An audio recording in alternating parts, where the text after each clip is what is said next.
আসামের বিভিন্ন জেলাতে যে উচ্ছেদটা চলছে, এটা ভারতীয় জনতা পার্টি কেন করছে আসামে? এটার একটাই কারণ যে বিজেপি সরকারের পজিশন আসামে খুবই খারাপ।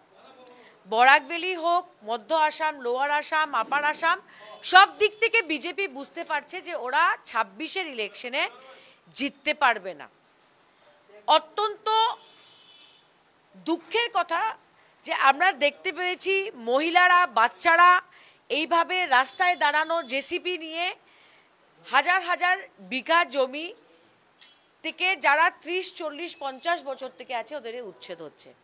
আমি আসামের মুখ্যমন্ত্রীকে একটা প্রশ্ন করতে চাই যে আপনি ভাষার ভিত্তিতে এটা কিভাবে ঠিক করছেন যে যারা বাংলা বলে ওরাই বাংলাদেশি?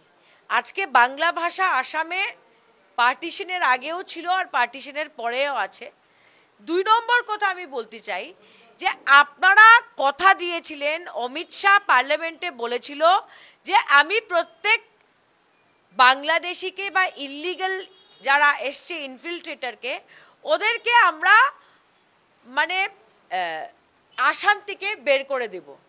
তা আপনারা বাংলাদেশিদের আসাম থেকে বের করতে পারেননি বলে আজকে এই উচ্ছেদগুলা করতে